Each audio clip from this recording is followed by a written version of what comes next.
एक औरत सुपरमार्केट की शेल्फ के सामने खड़ी थी। उसके पैरों के पास एक अजीब सा गड्ढा दिखाई दिया। ये पक्का करने के लिए कि कोई देख तो नहीं रहा, उसने इधर उधर देखा, चीज का एक डिब्बा उठाया और अपने बैग में रख लिया। अचानक एक आदमी उसे देख रहा था। उसने देखा कि उसकी बाल उस आदमी को पहले कभी इतनी खुशी महसूस नहीं हुई थी। उसे बहुत भूख लगी थी और हुईजी ने अपने पसंदीदा स्नैक्स निकाले और उस आदमी को खुद खाने दिया। आसपास के गांव वाले बहुत खुश हुए। उन्होंने नदी में जाल डाले और बड़ी बड़ी मछलियां पकड़ी। हुईजी के घर से निकलते हुए उस आदमी ने ये नज़ारा देखा और एक बार फिर हुईजी के हुनर से हैरान रह गया। वो आदमी बेघर था और उसकी सबसे बड़ी चिंता गुजारा करना था। उसकी मुलाकात लाल रंग के एक जवान आदमी से हुई जिसे अपनी मछली पकड़ने वाली नाव पर एक आदमी की ज़रूरत थी और वो उसे नौकरी दे सकता था। वो आदमी कुछ देर के लिए केबिन में रुका। उसके सपने हुईजी से भरे हुए थे। उस रात हुई बारिश ने उसके मन में उसके लिए और भी ख्याल पैदा कर दिए।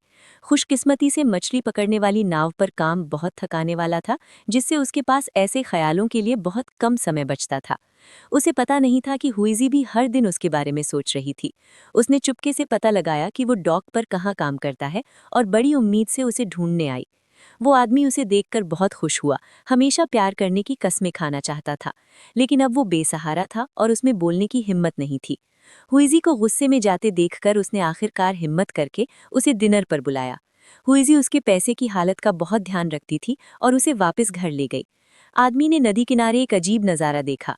एक औरत आईने से रोशनी रिफ्लेक्ट कर रही थी और अपने वो आदमी किनारे पर पहुंचकर बिना रुके घर भागा। हुईजी की खास बनावट को जानते हुए उसने एक पल भी देर नहीं की। वो श्याओहे से भी तेज दौड़ा जो मैराथन दौड़ रहा था। पाइपों से पानी की एक लगातार धारा नदी में बह रही थी। बूढ़ी औरत हैरानी से पानी को देख रही थी, सोच रही थी कि क्या उसे कुछ दिख रहा है। वो और ध्यान से देखने के लिए सीढ़ी से नीचे उतरी और पाया कि सच में कई बड़ी मछलियां नदी की तरफ खींची चली आई थीं। इस क्षण से आदमी और हुईजी ने एक समझौता किया। जब भी हुईजी का शरीर भड़क उठता, वो उसे दर्पण का उपयोग करके बुलाती और वो तुरंत आ जाता। उनके अनजाने में पास के पानी की गुणवत्ता में परिवर्तन ने संबंधित विभागों का ध्यान आकर्षित किया, जिन्होंने पानी में बड़ी मात्रा में न्यूट्रिनो की खोज की। ये बाहरी अंतरिक्ष से रहस्यमय पदार्थ थे और उन्होंने पानी से न्यूट्रिनो निकालने के लिए वहां एक अनुसंधान प्रयोगशाला स्थापित करने की योजना बनाई। हुईजी और आदमी इस बारे में पूरी तरह से अनजान थे। अपने खाली समय में वो एक साथ टहलने के लिए बाहर निकलते और उनका रिश्ता लगातार सामंजस्यपूर्ण होता गया। उस शाम आदमी को एक बिन बुलाए मेहमान का सामना करना पड़ा। वर्षों पहले उसकी कंपनी दिवालिया हो गई थी और उसकी पत्नी ने उसे घर से निकाल दिया, छोड़ दिया। जब वो हताश था तो इस बेघर आदमी ने उसे एक रास्ता दिखाया, जिससे वो अपने भाग्य की तलाश में इस छोटे से द्वीप पर आ गया। उसने सुना था कि यहाँ एक 100 साल पुरानी लकड़ी की इमारत है, जिसके अंदर एक झील छिपी है, जिसमें एक छोटा सा सुनहरा बुद्ध है, जिसे बड़ी रकम में बेचा जा सकता है। बदकिस्मती से उस आदमी को अब पैसे की कोई खास इच्छा नहीं थी। उसका ध्यान सिर्फ हुईजी के छोटे से शीशे पर था और वो दिन भर पागलों की तरह दौड़ता रहता था। उसकी स्पीड से श्याओहे हमेशा हैरान रह जाता था।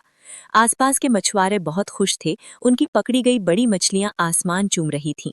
कभी कभी मछलियां इतनी बड़ी होती थीं कि उन्हें छड़ों से नहीं खींचा जा सकता था और उन्हें नदी से निकालना पड़ता था। उसकी शांत और खुशहाल जिंदगी एक फ़ोन कॉल से बिखर गई। उसकी पत्नी को उसकी याद आ गई थी और उसने फ़ोन करके घर आने को कहा। वो वापस नहीं जाना चाहता था और उसकी पत्नी ने धमकी दी कि अगर वो नहीं आया तो उसे तलाक दे दिया जाएगा। वो मान गया, लेकिन बार बार और बेरहमी से मना किए जाने से उसकी भावनाओं पर असर पड़ा। क्या सिर्फ इसलिए क्योंकि वो कंगाल हो गया है? शायद उसे भी उस सुनहरे बुद्ध का मजा लेना चाहिए जिसका जिक्र बेघर आदमी ने किया था। उस आदमी को उस घमंडी पत्नी ने छोड़ दिया था, लेकिन वो खुशकिस्मत था कि उसे एक ऐसी औरत मिली जिसे उसकी गरीबी से कोई फर्क नहीं पड़ता था। हर दिन उसका सबसे खुशी का पल उस औरत का फोन सुनना था। वो जितनी जल्दी हो सके उसके पास दौड़कर जाता। अगर वो काम भी कर रहा होता तो जैसे ही वो उसका फोन देखता, वो तुरंत सब कुछ छोड़कर घर चला जाता। ऐसा इतनी बार होता था कि उसका बॉस उससे बहुत नाखुश होने लगा था और उसे चेतावनी देने लगा कि एक आदमी को किसी औरत के लिए अपनी नौकरी नहीं छोड़नी चाहिए और बिना पैसे वाला आदमी कुछ नहीं है। तभी उसकी पत्नी ने फिर फोन किया और कहा कि जैसे ही वो पैसा कमा ले, घर आ जाए या तुरंत तलाक ले ले। इससे उसका इरादा टूट गया। शायद उसे उस सुनहरे बुद्ध के बारे में सोचना चाहिए जिसका जिक्र बेघर आदमी ने किया था। लेकिन बेघर आदमी ज्यादा एक्टिव था। उसी रात उसे वो मशहूर लकड़ी का घर मिल गया जो हुईजी का घर था। वो झील ढूंढने के लिए चुपके से घर में घुसा, लेकिन दरवाजे पर बैठी बूढ़ी औरत ने उसे रंगे हाथों पकड़ लिया। बेघर आदमी बिल्कुल भी नहीं डरा और उसने सीधे उससे पूछा कि क्या उसने कोई झील देखी है। बूढ़ी औरत ने लैंप जलाया, छोटी टेबल को एक तरफ किया और नीचे से एक तह किया हुआ कपड़ा निकाला। अंदर रेशम का एक बहुत कीमती टुकड़ा था, घर की सबसे कीमती चीज। ये असल में हुईजी के पानी लाने के लिए था, लेकिन हुईजी को अब इसकी जरूरत नहीं थी, इसलिए उसने बेघर आदमी को दे दिया। बेघर आदमी ने बिना किसी हिचकिचाहट के इसे ले लिया और बूढ़ी औरत ने आगे कोई सवाल नहीं पूछा। अगले दिन बेघर आदमी ने उस आदमी को अलविदा कहा, उसे बताया कि यहाँ कोई झील या सुनहरा बुद्ध नहीं है और उसका अमीर बनने का सपना आखिरकार टूट गया। उस दिन आदमी ने हुईजी को एक अनजान आदमी से बात करते देखा, फिर वो उसकी कार में बैठकर चली गई। आदमी को बहुत बेचैनी होने लगी और उसने अपनी मोटरसाइकिल से उसका पीछा किया। किस्मत से वे किसी होटल या ऐसी जगह नहीं गए, बल्कि एक रेस्टोरेंट गए। आदमी ने अजनबी को रोका और उससे पूछा कि हुईजी के साथ उसका क्या रिश्ता है चाहता था, लेकिन बदकिस्मती से वो लड़ने में अच्छा नहीं था और उसे इतनी बुरी तरह पीटा गया कि वो उठ नहीं सका। उसने एक लोहे की रॉड उठाई ताकि वो पीछे से उस पर हमला कर सके, लेकिन समय पर पहुंचे उसके साथियों ने उसे रोक लिया। ये कोई सीरियस मामला नहीं था और उसके साथियों ने उसकी पिटाई कर दी। आदमी अपनी मोटरसाइकिल पर हुईजी को पकड़ने के लिए गया, जो पीछे चल रही थी, और हिम्मत करके उसे अपनी फीलिंग्स बताई। हुईजी की इतनी देखभाल के बाद अब वो आदमी वो त्वैफैद वाला अधेड़ उम्र का आदमी नहीं रहा।